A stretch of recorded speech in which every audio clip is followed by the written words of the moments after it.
Savez-vous pourquoi Lumumba est mort? Est-ce que vous savez pourquoi Lumumba est mort? Il est mort parce qu'il voulait défendre ou qu'il s'était opposé à des intérêts plus forts que ceux qu'il représentait. Mais c'est quoi ces intérêts? C'est vague. Vous faites partie de l'élite congolaise. Lumumba est mort il y a plus de 60 ans. 62 ans ou 3 ans. Parce qu'il, peut-être, vous savez que si on ne sait pas pourquoi Lumumba est mort, c'est-à-dire on n'a pas tiré des bonnes raisons de sa disparition, c'est qu'on a un pan entier de notre histoire que nous méconnaissons. Alors que la vie d'une nation est une continuité historique, nous sommes en train de continuer une histoire que nous ignorons. Nous sommes qui? Parce qu'un peuple doit être acteur de son histoire. Mais nous ne connaissons pas cette histoire. Et je commence par l'histoire la plus récente. Je ne remonte pas au XVe siècle avec les conquistadors espagnols et lusitaniens. Je parle de la mort de Lumumba. Connaissons-nous pourquoi Lumumba est mort? L'accord avec Kwame Nkrumah? Par exemple. Vous savez, Lumumba arrive, il est Premier ministre. La première chose, il fait une tournée du 2 au 8 août. Le 8 août, là je vous parle des témoignages, nous sommes dans l'émission témoignages, que m'a confié mon grand-père Mathias Kemichanga, qui avait accompagné Lumumba dans sa tentative d'exfiltration vers Kisangani. Ils se sont retrouvés à 4 dans la pirogue qui traversait la rivière Kwilu pour aller de l'autre côté et continuer sur Kisangani. Ils étaient à 4. Il y avait lui-même, Patrice Emery Lumumba, Pierre Moulele, un autre combattant, Vincent Lubuma, je crois, et mon grand-père Mathias Kemichanga.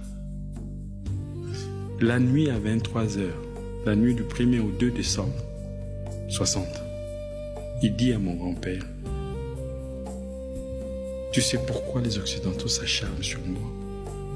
Tu sais pourquoi, quoi que je fasse, ils vont me tuer? Mon grand-père dit pourquoi? Le 8 août, j'ai signé, et c'est la première fois que j'en parle. Depuis la mort de mon grand-père, la mort de Lumumba, je n'étais pas encore né.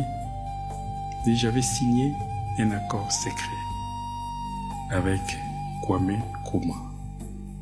Un accord portant création des États-Unis, du Congo et du Ghana.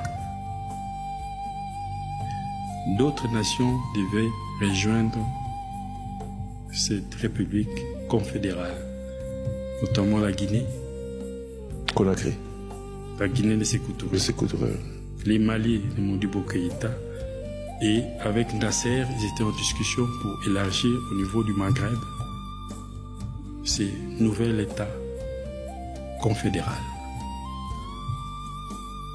Jusque-là, je n'ai encore rien dit. Cet État aurait comme capitale Léopoldville, Kinshasa. L'armée, essentiellement ghanéenne, mais Kwame Nkrumah lui dit: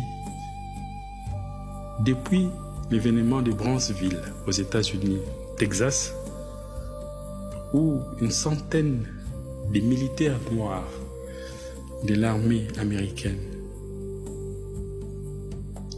militaires noirs de l'armée américaine qui ont été injustement dégradés et chassés de l'armée parce qu'un de leurs aurait tué un blanc à Texas. Il y a un mouvement que Marcus Garvey avait lancé, Back to Africa, Retour à Africa, et des militaires veulent rentrer en Afrique. Et ces militaires-là vont former les contingents des grands officiers de l'armée confédérale du Congo et du Ghana. C'est là où les ennuis de Lumumba commencent. C'est que cette république nouvelle République fédérale nouvelle, pouvait avoir une armée forte, renforcée par des guerriers afro-américains. Alors que l'ossature de base était déjà l'armée ghanéenne qui était en place depuis 1956.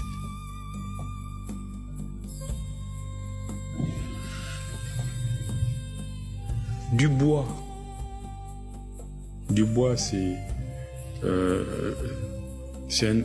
un Afro-Américain qui était secrétaire général du premier congrès panafricain en 1900, mais qui fréquentait beaucoup Kwame Nkrumah. Dubois a eu l'information auprès des services secrets américains que cet acte-là, posé par Lumumba, était éminemment anti-occidental et que cet homme ne devrait plus vivre.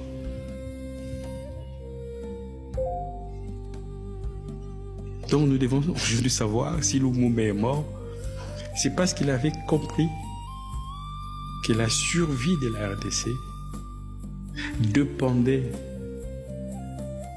de son insertion dans une république confédérale, panafricaine, et qu'il avait dit même à mon grand-père, si le Congo n'est pas la force motrice de cette république panafricaine, les Occidentaux vont revenir en 1885, s'acharner sur le Congo, le dépécer et le détruire.